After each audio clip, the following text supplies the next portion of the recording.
అవును శాంతి. సాకార్ మురళి. ఈరోజు డేటు 31/1/25.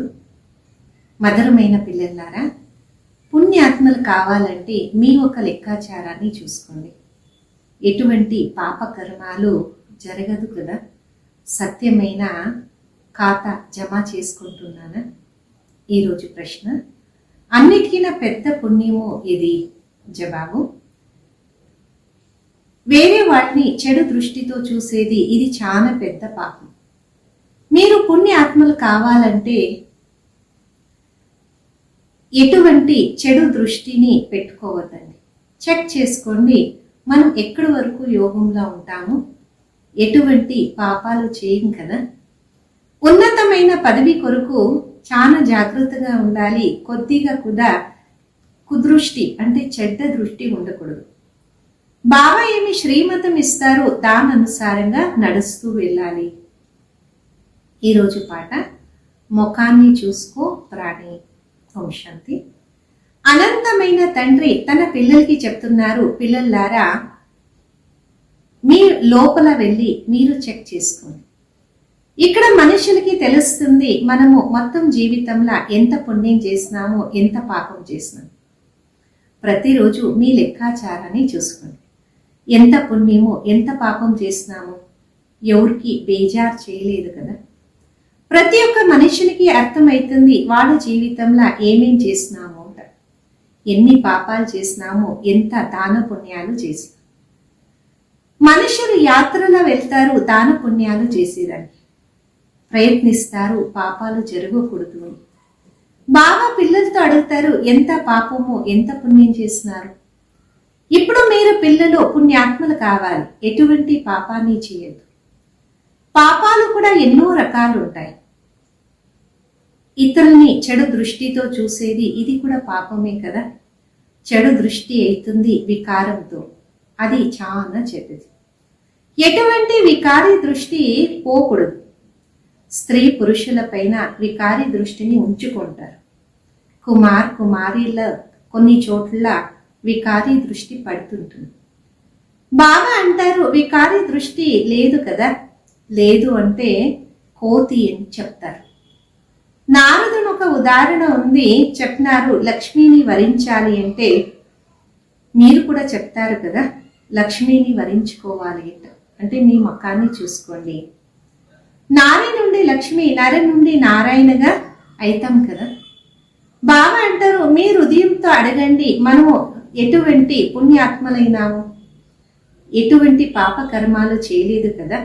ఎక్కడి వరకు యోగిగా ఉన్నాము, ఎక్కడి వరకు యోగం చేస్తున్నాము.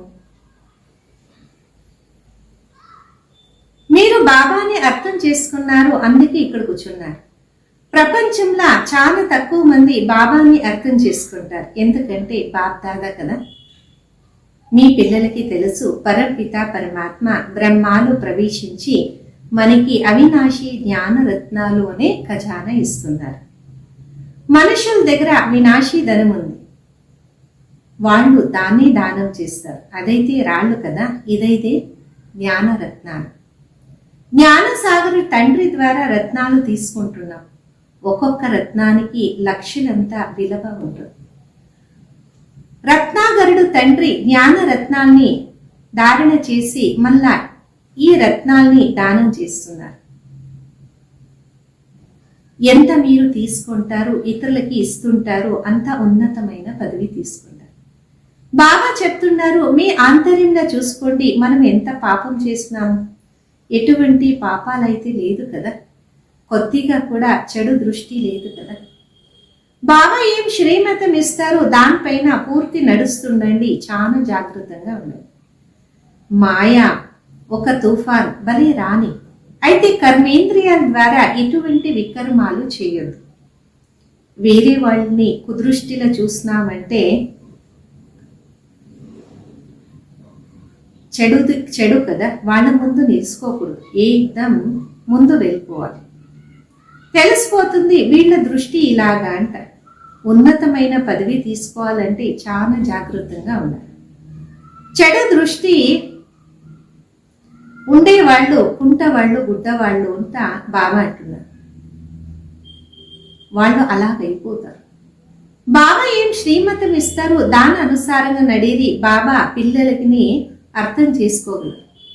తెలుసుకోండి, బాబా ఎక్కడైనా వెళ్తారు, పిల్లలు తెలుసుకుంటారు బాబ్ దాదా వచ్చినారు. మరి మనుషులు చూస్తారు, చాలా మంది ఉన్నారు, వాళ్ళకి ఏం తెలుసు?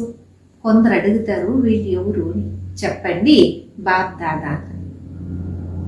బ్యాచ్ అయితే అందరి దగ్గర ఉండాలి కదా, చెప్పండి శివ్ బాబా మాకి ఈ దాదా ద్వారా అవినాశీ ధ్యాన రత్నాలు ఒక దానం ఇస్తున్నారు. ఇదేంది? ఆధ్యాత్మిక ధ్యానం. ఆధ్యాత్మిక తండ్రి అన్ని ఆత్మలకి తండ్రి కూర్చొని జ్ఞానాన్ని ఇస్తున్నారు. శివ భగవంతుని ఒక మహావాక్యం, గీతలో శ్రీకృష్ణ మహావాక్యం అనేది తప్పు. జ్ఞాన సాగరుడు పతిత పావన అని ఒక్క శివ్ బాబాకి చెప్తాం కదా. జ్ఞానం నుండి సద్గతి ఇది. ఇదేంది? అవినాశి జ్ఞాన రత్నాలు. సద్గతి దాత ఒక్క బాబా. ఈ అన్ని అక్షరాలు పూర్తిగా స్మృతి చేసుకోవాలి. ఇప్పుడు పిల్లలకు అర్థమైంది, మనము బాబాని అర్థం చేసుకున్నాము. మరి బాబా అంటారు నేను పిల్లల్ని అర్థం చేసుకున్నాను. బాబా అయితే చెప్తారు కదా వీళ్ళంతా నా పిల్లలు. అయితే కొందరు వాళ్ళని తెలుసుకోలేదు. అదృష్టంలా ఉంటే ముందు వెళ్తూ తెలుసుకోవచ్చు. తెలుసుకోండి ఈ బాబా ఎక్కడ వెళ్తారు? కొందరు అడుగుతారు వీళ్ళు ఎవరు? ఖచ్చితంగా శుద్ధమైన భావంతో అడుగుతారు కదా. అక్షరం కూడా చెప్పండి బాబ్ దాదా అని. అనంతమైన తండ్రి నిరాకారుడు. ఎప్పుడు వరకు అతడు ఈ సాకారంలా రారో అప్పుడు వరకు తండ్రి నుండి వారసత్వం ఎలా దొరుకుతుంది? శివ్ బాబా ప్రజాపిత బ్రహ్మ ద్వారా దత్తు తీసుకుని వారసత్వాన్ని ఇస్తారు. ఈ ప్రజాపిత బ్రహ్మ మరియు మేము బీకీస్. చదువు ఇచ్చే వాళ్ళైతే జ్ఞాన సాగరుడు, వాళ్ళ నుండి వారసత్వం దొరుకుతుంది. బ్రహ్మ కూడా చదువుకుంటున్నారు కదా. ఈ బ్రహ్మ మళ్ళా దేవతలుగా అవుతారు. ఇంత సహజంగా చెప్పొచ్చు. ఎవరికైనా బ్యాచ్ గురించి మంచిగా చెప్పొచ్చు కదా. చెప్పండి బాబా అంటున్నారు నన్ను స్మృతి చేస్తే మీ వికర్మాలు వినాశనమైంది, పావనంగా అయ్యి మరియు పావనమైన ప్రపంచానికి వెళ్తాం. వీళ్ళు పతిత పావన తండ్రి. మనం పురుషార్థం చేస్తున్నాము పావనంగా అయ్యేది. ఎప్పుడు వినాశ సమయం అవుతుందో మళ్ళా ఈ చదువు కూడా పూర్తి. ఎంత సహజమైన తెలివి కదా. కొందరు ఎక్కడ వెళ్తారు అక్కడ ఈ బ్యాచ్ని తోడే తీసుకుని వెళ్తారు. ఈ బ్యాచ్ తోడున్నప్పుడు ఒక చిన్న పాంప్లెట్ కూడా పెట్టుకోవాలి. దాంట్లో రాసిండారు కదా భారతంలో తండ్రి వచ్చి మళ్ళా ఆది సనాతన దేవి దేవత ధర్మ స్థాపన చేస్తారు అంటారు. అన్ని ధర్మాలు ఒక స్థాపన సమాప్తి అయ్యి మహాభారత యుద్ధం ద్వారా కల్పం తర్వాత అనుసారంగా డ్రామా ప్లాన్ అనుసారంగా అన్ని సమాప్తి. ఇటువంటి పాంప్లెట్ 2-4 మీ ప్యాకెట్లో ఉంచుకోండి. ఎవరికైనా మీరు ఈ పాంప్లెట్ పంచవచ్చు. పైన త్రిమూర్తి ఉంది, ఇంకొక వైపు సెంటర్ అడ్రస్ కూడా ఉంది. పిల్లలకి మొత్తం రోజు సేవ ఒక ఆలోచన నడుస్తూ ఉండాలి. పిల్లలు ఆ పాట విన్నారు. రోజు మీ లెక్కాచారంని తీయండి. ఈరోజు మొత్తం రోజంతా స్థితి ఎలా ఉండింది? బాబా అలాగా ఎంతో మంది మనుషులను చూస్తున్నారు. ప్రతిరోజు రాత్రి మొత్తం రోజంతా లెక్కాచారం కూర్చొని రాసేవాడు. అంటే వాళ్ళే చెక్ చేసుకునేవాడు. ఎటువంటి చెడు ఇంకా జరగలేదు కదా. అన్నీ రాస్తారు అనుకుంటారు. మంచి జీవితం ఒక కథ రాసినప్పుడు మన తర్వాత వచ్చేవాళ్ళు కూడా చదువుకొని అన్నీ నేర్చుకుంటారు అంటారు. అలా రాసేవాళ్ళు మనుషులు కూడా ఉన్నారు. వికారీలైతే అందరూ. ఇక్కడైతే అటువంటి విషయం లేదు. మీరు మీ లెక్కాచారం ప్రతిరోజు చూసుకుంటూ ఉండండి. మళ్ళా బాబాకి చూపించండి. అప్పుడు ఉన్నతి కూడా జరుగుతుంది, భయం కూడా ఉంటుంది. అన్ని క్లియర్గా రాయండి. ఈరోజు చెడు దృష్టి వెళ్ళింది, ఇదైంది, అదైంది. ఒకరు ఇంకొకరికి దుఃఖాన్ని ఇస్తారు. బాబా వాళ్ళకి ఇష్టపడరు. జన్మ జన్మాంతరాలు ఒక భారము తలపైన పాపం ఉంది కదా. ఇప్పుడు మీరు స్మృతి బలం ఇంకా పాపాలొక భారాన్ని కింద దించాలి. అందుకొరకు ప్రతిరోజు చూసుకోండి, మనం మత్తు రోజు ఎవరికి దుఃఖాన్ని ఇయలేదు కదా. లేదు అంటే దీని నుండి పాపము పెరిగిపోతుంది. బాబా అంటున్నారు, పిల్లలారా ఎంతో ఎప్పుడు ఎవరికి దుఃఖాన్ని ఇయ్యద్దని. మీ 5 కర్మేంద్రియాల్ని పూర్తి చెక్ చేసుకోండి. మనం ఎంత పుణ్యం చేస్తాము, ఎంత పాపం చేస్తాం. ఎవరే దొరికితే అందరికీ దారి చూపిస్తూ వెళ్ళండి. అందరినీ ప్రేమగా మాట్లాడండి, బాబాని స్మృతి చేయండి మరియు పవిత్రంగా కాండి. గృహస్థ వ్యవహారంలో ఉంటూ కమల పుష్ప సమానంగా పవిత్రంగా ఉన్నాయి. భలే ఇప్పుడు సంగమ యుగం ఉండొచ్చు, అయితే కూడా ఇది కూడా రావణ రాజ్యమే కదా. ఈ మాయావి విషయ వైతరణి నదిలో ఉంటూ కమల పుష్ప సమానంగా పవిత్రంగా ఉండండి. కమల పుష్పముకి తన సంతానం కూడా ఉంటుంది, అయితే కూడా నీళ్ళ పైన తేలుతూ ఉంటుంది. గృహస్థిను ఈ అనే భారం కూడా వద్దు. గృహస్థంలా ఉంటూ కూడా కమల పుష్పము తన సంతానానికి జన్మం ఇస్తుంటుంది కదా. ఈ ఒక్క దృష్టాంతము ఇప్పటి వరకు వికారం నుండి అతీతలుగా ఉన్నాయి. ఒక్క జన్మం పవిత్రంగా ఉన్నప్పుడు అది అవినాశిగా అయిపోతుంది. మీకు బాబా అవినాశి రత్నాలు ఇస్తున్నారు, బాకీ అన్ని కూడా రాళ్లే. బయట జనాలు ఎంత భక్తి విషయాలు మాట్లాడుతుంటారు కదా. జ్ఞాన సాగరుడు పతిత పావనుడు ఒక్కరే. ఆ ఒక్క తండ్రిని ఎంత మనం స్మృతి చేయాలి, ప్రేమంగా ఉండాలి. బాబా పిల్లలు బాబాతో ప్రేమిస్తారు కదా. బాకీ వేరేతో ఏ కనెక్షన్ అవసరం లేదు.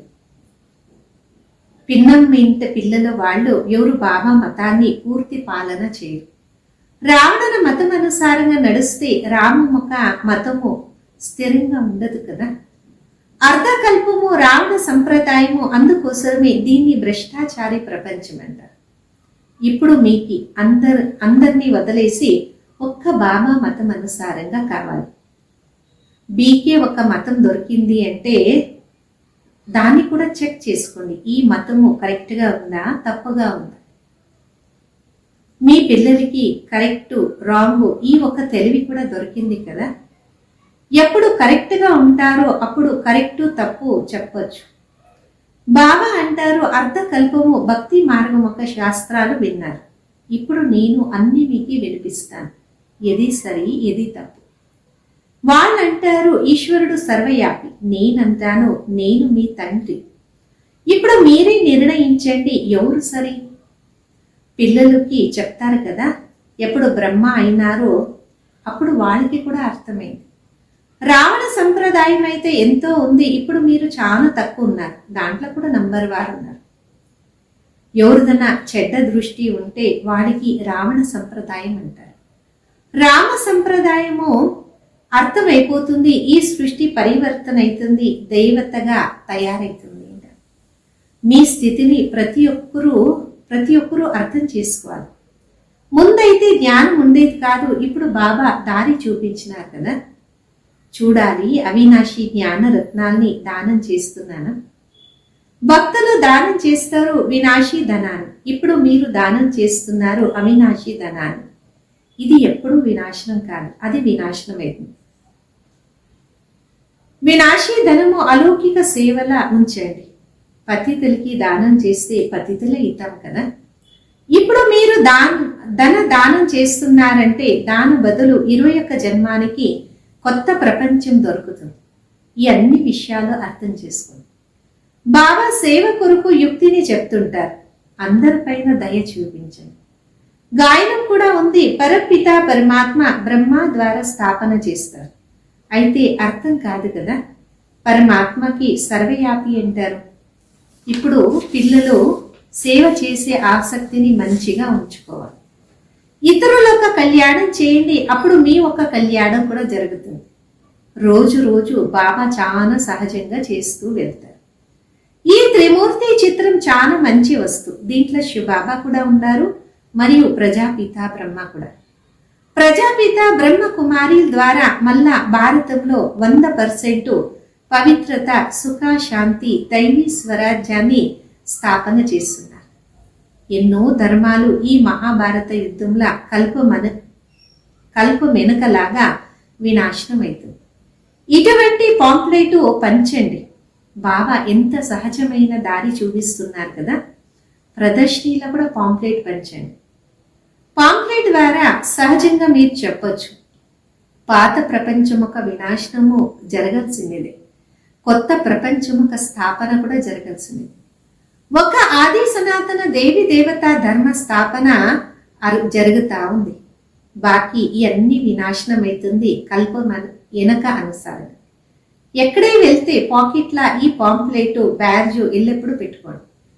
సెకండ్లో జీవన్ ముక్తి అనే గాయనం ఉంది కదా, చెప్పండి. వీళ్ళు తండ్రి, వీళ్ళు దాదా. ఆ తండ్రిని స్మృతి చేసే ద్వారా సత్యుగముఖ దైవ పదవి దొరుకుతుంది. పాత ప్రపంచముఖ వినాశనము, కొత్త ప్రపంచముఖ స్థాపన. బ్రహ్మపురి సంగమయుగం, విష్ణుపురి కొత్త ప్రపంచంలా మళ్ళా వీళ్ళ రాజ్యం ఉంటుంది. ఎంత సహజం కదా. తీర్థ స్థానాల్లో మనుషులు వెళ్తారు, ఎంతో అలుస్తుంటారు. ఆర్య సమాజీలు కూడా ట్రైన్ నింపుకొని వెళ్తారు. దీనికంటారు ధర్మంలో అలసేది అంటారు. వాస్తవంలో అధర్మంలో అలుస్తున్నారు. ధర్మం అయితే అలసే అవసరమే లేదు. ఇప్పుడు మీరు చదువుకుంటున్నారు. భక్తి మార్గంలో మనుషులు ఏమేమో చేస్తుంటారు కదా. పిల్లలు పాట విన్నారు, మీ ముఖాన్ని చూసుకోండి. ముఖము మీరు తప్ప ఇంకా ఎవరు చూసుకోలేరు. మీరు భగవంతుని కూడా మీ ముఖాన్ని చూపించచ్చు. ఈ భక్తి ఒక మాట. మీరు మనుషుల నుండి దేవతలు, పాపాత్మల నుండి పుణ్యాత్మలుగా తయారైతున్నారు కదా. ప్రపంచంలో ఈ విషయాలు బిల్కుల్ ఎవరికి తెలియదు. ఈ లక్ష్మీనారాయణలో స్వర్గానికి మాలికలు ఎలాగైనారు ఇది ఎవరికి తెలియదు. మీకందరికీ తెలుసు, ఎవరు బుద్ధిలో బాణము తగులుతుందో వాడొక జీవితము తీరానికి చేరుకుంటుంది. అచ్చా, मीठे मीठे सिकिलदे बच्चों प्रति माता पिता बाप दादा का याद प्यार और गुड मॉर्निंग। रूहानी बाप की रूहानी बच्चों को नमस्ते। हम रूहानी बच्चों की रूहानी माता पिता बाप दादा को याद प्यार गुड मॉर्निंग और नमस्ते। धारण కొరకు ముఖ్య సారం. ముందు మీ దగ్గర వినాశీ ధనం ఉంటే దాన్ని సఫలం చేసే కొరకు అలౌకిక సేవలని ఉపయోగించండి. అవినాశీ ధనం ఒక దానము ఖచ్చితంగా చేయండి. రెండోది, మీ లెక్కాచారాన్ని చూసుకోండి. మనస్థితి ఎలాగుంది. మొత్తం రోజు ఎటువంటి చెడు పని చేయలేదు కదా. ఒకరు ఇంకొకరికి దుఃఖాన్ని ఇయలేదు కదా. ఎవరిపైన చెడు దృష్టి పోలేదు కదా. ఈరోజు వరదానం, డబల్ లైట్ అయ్యి సర్వ సమస్యల్ని హై జంప్ చేస్తూ వెళ్ళే వాళ్ళు తీవ్ర పురుషార్థి భవ.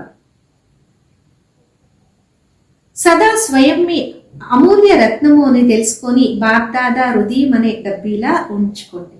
అంటే సదా బాబా స్మృతిలో ఉండండి. ఎటువంటి విషయము కష్టం అనే అనుభవం అనిపించేది. అన్ని భారాన్ని సమాప్తి చేయండి. ఈ సహజ రాజయోగం నుండి డబల్ లైట్ కాండి. పురుషార్థంలో హై జంప్ ఇస్తూ తీవ్ర పురుషార్థిగా కాండి. ఎప్పుడే ఎటువంటి శ్రమ అనే అనుభవం అయినప్పుడు తండ్రి ముందు కూర్చోండి మరియు బాప్ దాదా నుండి వరదానాలు ఒక చెయ్యి స్వయం పైన అనుభవం చేయండి. దీని నుండి స్వయంలో సర్వ సమస్యలనే పరిస్థితిలో వెళ్ళిపోతాయి. స్లోగన్, సహయోగం అనే శక్తి అసంభవాన్ని కూడా సంభవంగా చేసేస్తుంది. ఇది మనకి సేఫ్టీగా ఉండే ఒక కోట. మీ శక్తిశాలి మనసా ద్వారా సకాశం చేసే సేవ చేయండి.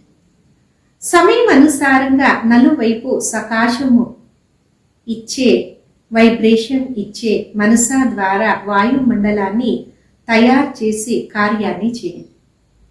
ఇప్పుడు ఇదే ఒక సేవ చాలా అవసరం. ఎలాగా సాకార రూపంలో చూస్తారు.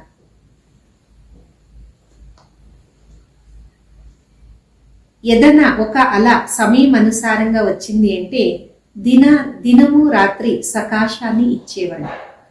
నిర్బలంగా ఉండేవాళ్ళకు కూడా బలాన్ని నింపే అటెన్షన్ ఉంచుకునేవాడు.